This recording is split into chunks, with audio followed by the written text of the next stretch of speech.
Hey guys, Big Tuna here, and today we are back with our Healer 101 class, where I will give you guys the basic teachings of the healers that I play, so that if you are interested in them coming the war within, you will not be a chicken with its head cut off, not knowing what to do. You will have the basic understandings now, thanks to Big Tuna, so that you can excel then in the next expansion. Today's lesson is about the cooldowns of Resto Shaman, how and when to use them. So if you have not checked out our previous lesson talking about the rotation of Resto Shaman, be sure to watch that first before we go into this. It is in the upper right hand corner. But guys, I think I heard the bell ring because it is time to get to class.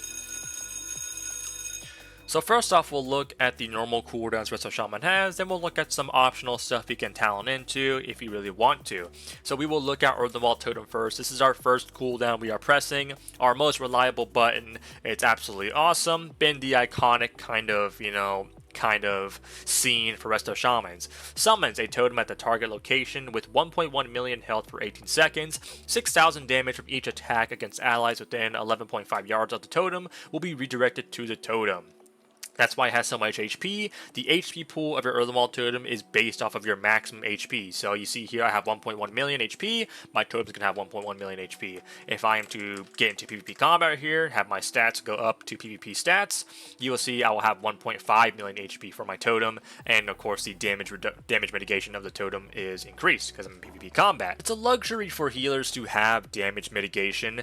Only healers that have it is Discipline Priest with Pain Suppression and Dome of Light, as well as Resto Druids with their Iron Bark. So having some form of damage mitigation, whether it be percentage based or shaving off some bit of damage from each attack like Earthenwall Totem, is absolutely awesome. Combine the consistent survivability of Earthenwall Totem with the consistent healing that you have of just your passive stuff, your Healing Stream Totems, your Riptides, your Earth Shield healing. It's a pretty hard combo to beat. Now Big Tuna, when am I using this spell? You are using this very frequently. Pretty much anytime it comes off cooldown, you want to keep this down on the ground. It lasts for a long time. It has a very short cooldown. Beginning of the game, your first Earthenwall Totem is going to be pretty much placed down instantly. Make sure you have Healing Stream Totem down and then get that Earthenwall Totem down on the ground on your team. For the unfortunate scenario where you are CC'd and you are controlled in the first opener, have your team stand Earthen, and it will give them that kind of bit of safety net. It's not something that's going to save them, like, oh wow, this is like, you're not going to die in Earthenwall Totem. It's going to buy you time.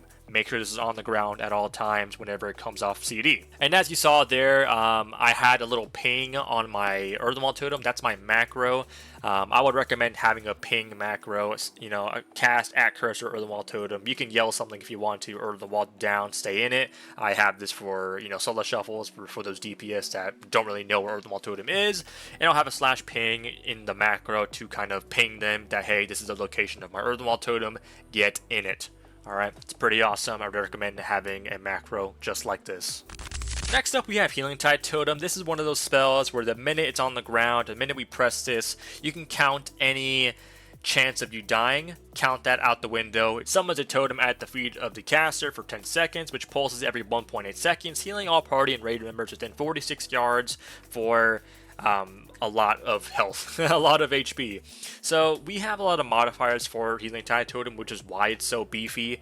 We have Living Tide. Healing Tide Totem's cooldown is reduced by 60 seconds and it heals for 25% more each time it pulses. So this is just going to constantly beef up throughout its duration. It's going to do a lot of healing. We also have this bad boy right here, Tide Turner. The lowest health target of your Healing Tide Totem is healed for 30% more and receives 15% increased healing from you for 4 seconds. Now this isn't individually heal everyone. That's the kind of unique part of Healing Tide Totem. It doesn't individually heal one person, then the next person, then the next person, then the next person. It's constantly healing everyone at the same time. So the lowest health target of that bunch it healed, they will get this Tide Turner buff. So they'll get 30% more healing from Healing Tide itself, and then they'll get 15% increased healing from you, from no matter what you do. It could be, you can Riptide them, Healing Surge them, whatever, they'll get 15% increased more healing. And if you really think about it, it's technically also 45% more healing from your Healing Tide Totem, because most likely they're going to have this buff on them the next 2 times your Healing Tide Totem pulses, so they're just going to get even more Healing Tide healing. It's a pretty unique interaction. But Big Tuna, when are we using this? Well, actually, how are we using this? First off, well, we're going to be using this for two reasons. The main reason is for healing. This is kind of the most common reason why you use any cooldown in the game. It's to heal. When your Earthenwall Totem is, kind of gone and out, or even if it's still down, your next cooldown is going to be your Healing Tide Totem. You place this down, it's going to do an immense amount of healing. You need the extra healing, you need to heal through that burst. Healing Tide Totem will kind of cover that for you with no issues at all. The second use for your Healing Tide Totem is something that, is a bit more fancier. It's something that I use Healing Tide for specifically. And, if you're new to Resto Shaman or if you're new to the game, I'd suggest you stay away from doing this until you get more comfortable with, knowing your timings. But I like to use Healing Tide Totem to pre-tide CC.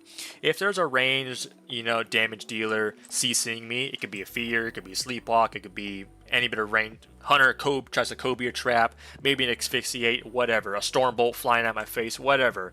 I will try to pre-Healing Tide that CC, because most likely they're crowd controlling me. They are going to have some damage, to pump on my DPS, or their kill targets. So I will try and pre-tide that CC, and I can't do anything. I can't cast any spells. I'm stunned. I'm crowd controlled, but it doesn't matter. I will gladly sit that if I have my Healing Tide Totem down, doing all the work, keeping my team alive. That's kind of the more fancier reason to use Healing Tide Totem. But we also have something we need to note. Healing Tide Totem, much like any other totem, suffers the same downsides of being killed. All right, it has a pretty low HP.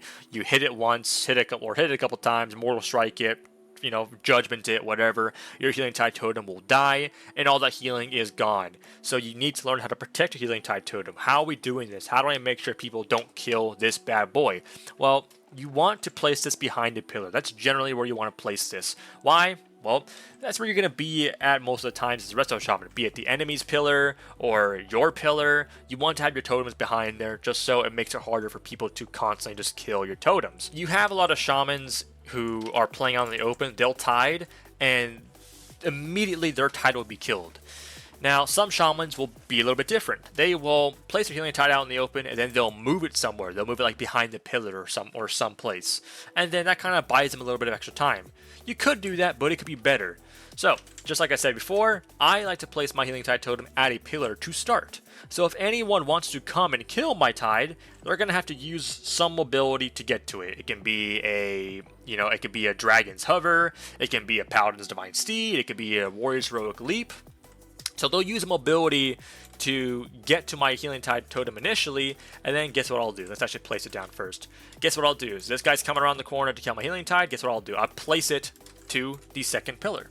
That's kind of, it just kind of buys you even more time, makes the DPS waste multiple mobility to get it, and guess what? A little bit more fancy, if they are really trying to pursue your Healing Tide Totem, that could be a perfect swap opportunity to go like, hey, this guy's behind the pillar, this guy's chasing my Tide Totem, we could do something about this. CC the healer, root him, knock him, do anything, come back, I got a stun for this warrior, stun him, we kill him in that stun. It's a pretty unique interaction. Obviously, kind of that's like thinking ahead a little bit, but generally it's what you want to do for your Healing Tide Totem. You want to place it at a pillar, and then if someone tries to push up on your totem, move it to a different pillar. That just buys you more time so your Healing Tide Totem can do its thing and keep your team alive. Next, we have our unique cooldown. It's kind of a combination of cooldowns, actually. This is the new tech that has been available for Resto Shamans this whole expansion, and it's been kind of the skill cap for Resto Shamans, learning when to use this, learning how to do it, when is the perfect time. And it is basically our Ancestral Guidance. Ancestral Guidance is pretty awesome. Basically, a 2-minute cooldown. It's a miniature Ascendance, if you really think about it, but for the next 10 seconds, 25% of your healing done, and your damage done is converted into healing onto 3 nearby injured allies or raid members, up to 220,000 healing each target per second. Now, hey, that's pretty cool, but is that really something that's, super awesome? Yes, because we're combining this with multiple abilities. To have so much synergy, it becomes the most powerful healing spell in the entire game. It will whoop any dragon's, stasis combo out of the water. I'm telling you. So we are combining Ancestral Guidance with something called Nature Swiftness. Your next healing wave damaging nature spell is instant cast and costs no mana. What is the spell we are going to use Nature Swiftness on? It is Healing Wave. Why Healing Wave? Because this also revolves around your Primordial Wave. Primordial Wave will make it so your next healing wave will also hit all targets affected by your Riptide for 40% of the normal healing. I'm running the big Primordial Wave, so it's actually 65% of the normal healing wave healing. Absolutely awesome. We're also combining this with Unleash Life. Unleash Life will buff our healing wave even more by 35%. So, before I show you how this combo is done, we will have to make a macro first. We will go to my specific macros. We will look at Trinket NS. This will kind of combine most of the spells into one macro. Ancestral Guidance and Nature Swiftness do not share a global cooldown, so therefore I will put them both in a macro. And you can also put anything else you want in there. If you're an orc, Magar or normal orc, you can put your racial in the macro. And I only used my on-use trinket for this specific setup. If I am running this build, I'll use my on-use trinket for just increased primary stat to make this the most gargantuan heal of all of creation. So make sure you got this macro, you can copy it right here. We are going to make sure we have a couple things prepped. We will make sure we have Earth Shield on the target. We will make sure we have Riptides on all targets we want to be healed. Make sure you have a Healing Stream Totem down for that extra crit effectiveness if we do get a crit on it. And then we can start this combo. So, Healing Stream Totem down, Riptide, Primordial Wave on myself. We will also Unleash Life, get our little macro going, and then we will get a big Nature Swiftness heal, and you saw there it heals for 1.1 million. That's a lot of healing. So the reason why this just does a lot of healing is because, well, one is the actual healing wave itself is beefed up crazy amount. It's due to all the stats we have through our primary stat trinket, our orc racial. It's a lot of healing, but it also integrates a lot of different intricate healing with our Primordial Wave. Our Primordial Wave, your next healing wave, will also hit all targets affected by your Riptide for 40% of normal healing. So not only are we getting a lot of spread healing through healing all the targets with our Riptides, with that big, that big healing wave, we are also getting a lot of single target healing because it has an interesting effect. Your next healing wave will also hit all targets affected by your Riptide for 40% of the normal healing. Because your primary target, you're healing that target with the actual healing wave spell, that target will also be affected by the additional healing wave of your Primordial Wave versus the off targets that will only be hit by that extra healing wave. So your primary target gets so much single target healing through Primordial Wave and just your normal healing wave. It's absolutely amazing. And Ancestral Guidance is one of those spells that's continuously proccing off of itself. It's consistently proccing off of its own healing that it's doing as well. So it's just so much healing, so much spread healing. This will immediately top not only your primary target, but your entire team. It's absolutely amazing. The only downside is it requires a lot of prep, your Earth Shield, your Riptides, your Healing Stream Totem down, making sure all that stuff is out. Primordial Wave, Nature's Unleash Life, Nature Swiftness, Healing Wave. It's a lot of globals. So when are we going to use this big, this big cooldown? Generally, we're going to use this when our target is hovering around 30% HP, because I like to use this after my Healing Tide Totem is down. The reason for this is because in that opener, obviously you're going to get crowd controlled unless you do get the, the initial go first. You do get the crowd control first. Other than that, 9 times out of 10, you're going to be crowd controlled first. So I would like to, again, do what I said, pre-tide that opener, so that, my team can have that consistency whilst I'm CC'd. So after that's gone, my next cooldown trade will be my big Nature Swiftness, cooldown. And I will like to use this when my target is at 30% HP. Why? Like I said, it's a lot of globals. If you're really holding off to this, your target is at 20% HP, it's very sketchy. There's a lot of execute style abilities. You have warriors with their fatal marks, you have assassination rogues, sudden demise. A lot of effects happen for a lot of classes that will amplify their damage if the target is below 30% HP. So that's kind of execute range. So I want to make sure if I'm going to use this Nature Swiftness big ol' mega heal, I will make sure that my target is at least around 30%, maybe 40% HP. I don't want to risk it. I don't want to risk being caught off global and him dying. It's happened to me too many times. I've had to reapply my Earth Shields, my Riptides, my Healing Stream Totems, and I'm about to get my NS off. I get my Primordial Wave, I get my Unleash Life, and I trinket NS, and he just dies. I'm caught off global. I waited too long to set everything up. That's why I like to use it when they are around that 30%, 40% HP range, just to ensure the ultimate safety of my team, just to not be mistimed and lose the game because I made a bad decision of waiting too long. Next cooldown is Ascendance. 3-minute cooldown, long cooldown, pick your times when you want to use this bad boy, but basically whenever we do use Ascendance, it'll turn us into a water Ascendant, and it will duplicate all of the healing we do at 80% effectiveness. That healing that gets duplicated will be evenly distributed amongst all our allies within 40 yards. So how does this really initially work? If I am in 3v3 arena, we got Jamal Makins, we got Tyrone Wilkins, we also have Big and Black Tuna right here. If I heal this guy for, let's say, 1,000,000 healing surge, then what is 80% of 1,000,000 healing surge? What, 800k or so? 800k evenly distributed among 3 targets. That's like what, maybe like 270k, something around there, evenly distributed amongst me and 3 targets. It's just a lot of spread healing. Now, when are we going to use this? Well, again, our Earthmaul Totem's down, Healing Tide's down. I don't have my big ol' NS heal. SNS is going to be your next cooldown to trade, and generally I like to use this when my entire team is dying.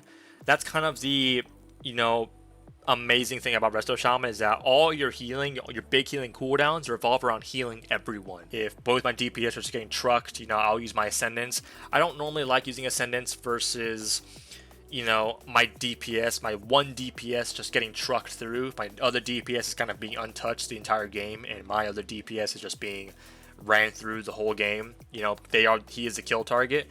It's pretty unfortunate. I don't really like using Ascendance on just one person, but you gotta do what you gotta do. I'd like to say this: if we're all in trouble, if they get a lucky go on us where we're all stuck together, and we're all just getting cleaved together, that's kind of where I would like to use Ascendance. But you don't want to hold off on it too long. It is still a cooldown for powerful healing. If you can use it to kind of buy you some time, even if it is just one target dying, you got to send it, got to make that decision. Other than that, really nothing, there's nothing really too scripted about Ascendance to really worry about. Again, you can use it kind of however you want. That's just how I view my Ascendance cooldown usage, but in general, you just need the healing, Doesn't matter what the scenario is, just press it. Next is our Spiritlink Totem. This is the final bulwark of defense. This is your last call. The minute this goes down and it's over, that is when the time bomb starts ticking for your arena journey. What will happen? Basically, I place down my Spiritlink Totem, which reduces the damage taken by all party and raid members within 11 yards by 10%, and immediately and every 1 second, the health of all affected players is redistributed evenly. So you see here, we got Jamal Makins right here.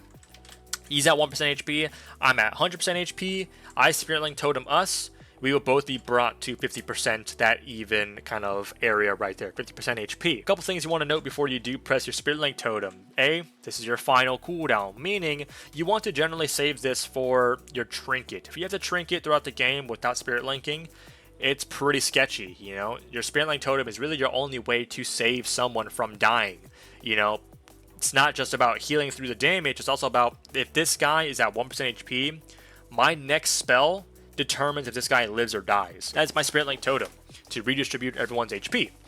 So you want to use Trinket for that sketchy situation.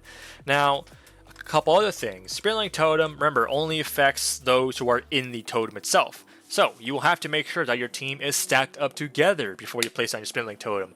A lot of new Resto Shamans, they'll kind of place Spiritlink Totem on, their Paladin who is dying, and their Warrior is like 50 yards away hitting the Warlock. Spiritlink is down, and takes him a while to see it. I'm coming, buddy. I'm running across the arena. I'm coming to get a Spiritlink. I'm gonna save you.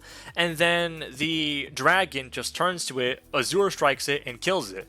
So that's just your biggest cooldown. Your only way to really save someone. Blown out the water. It's gone. It's over. So you want to make sure your DPS is stacked up for Spiritlink Totem before you press it. If you know it's going to be a Spiritlink angle, you get crowd controlled, your ret's dying. Hey, this is my Spiritlink trinket. Stack up together. Boom, your Spiritlink Totem goes down. Their HP gets distributed evenly. He'll get both of them back up and get back in the game. If both your DPS are dying, or you and another DPS is dying, then you will make sure to stack up all together, meaning your DPS will stack up all together. So you will all have the healing or the HP distribution. Tell your team where to go, who to stack up on for your beautiful totem. And now we have the optional stuff you can talent into. First, we have Earth and Elemental. Cost forth a greater Earth Elemental to protect you and your allies for 1 minute. While this Elemental is active, your maximum health is increased by 15%. If you are going to run this, you want to use this pretty much at the start of the game. It makes it harder for people to kill you. Kind of denies the option to kill the Resto Shaman if you just have that much HP. 50% is that's a lot of extra HP. That's like tank. You're going to be at tank levels of HP with Earth Elemental.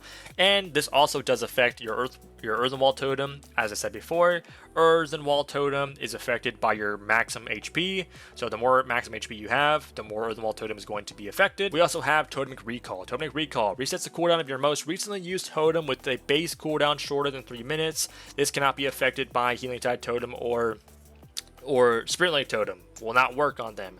So, but this will work on everything else. Your Earthen Wall Totem, your Grounding Totem, Healing Stream Totem, Static Field Totem, Earth Scrap Totem, all those totems, Totemic Recall will affect. Now, when are we using this? We're using this for 2 reasons. We're using this for 1, Earthen Wall Totem.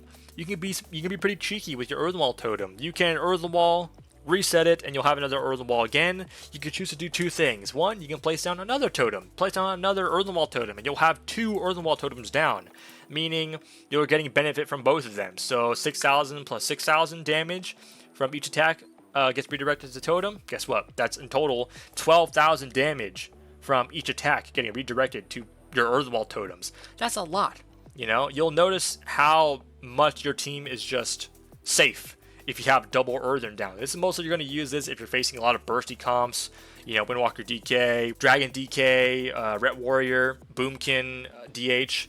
Pretty annoying comps like that. Having double Earthen down is pretty amazing. Your team will definitely be a lot more safer than just having the 1 Earthen Wall down. Or you can be a little bit more smarter with it. You can use it for more consistency. You get 1 Earthen Wall Totem down, you reset it, and then once your current Earthen Wall Totem fades, you place down another one for just that much more consistency. It's pretty awesome. You can also use this on Grounding Totem. Having back-to-back Grounding Totems versus those pesky casters is really strong. Having back-to-back Grounding Totems fucks up their bursts. It screws up the chance of them getting CC on you for just 6 seconds in total. It's pretty darn amazing. Then we have Mana Tide Totem. Really, you're going to use this at your own discretion. 2.9 minute cooldown. This will give you 80% increased mana generation to you and all your allies. In total, this will restore up to more than 30% of your mana in the 12 seconds that it is out. It's a lot of mana regen. You can use this when you're at kind of that 50% mana mark. You want to use healing, you want to use Mana Tide to get back to 80%. You're gonna be Gucci, if that's what the kids say nowadays. Or you can use it like I do. Specifically when I am in 3v3s, if I don't want to use Healing Tide Totem or Ascendance, you know, all those big bad cooldowns, pretty amazing, I will get a Mana Tide Totem down and I will just simply spam Healing Surge. I will spam Healing Surge. Healing Surge heals for a lot. Heals for 1,000,000. So I will just spam Healing Surge. I will truck through the mana regeneration, and the mana regen will truck through the mana I'm spending on my Healing Surge. So, you know, you can kind of be cheeky with that, but in general, you're using this at your own discretion. Whenever you really want the extra mana, you will use your Mana Tide Totem. So there you have it. Now you guys know the cooldown rotation, how to use your cooldowns as a Restoration Shaman. Hopefully you guys enjoyed the video. Make sure to like and subscribe to show your support to Big Tuna if you're feeling generous today. And be sure to be here next time where I'll talk about the damage rotation and the positioning of Restoration Shaman, where you want to be in the arenas and RPGs. But guys, hopefully you guys had an amazing day, and I'll see you guys in the next life. Peace.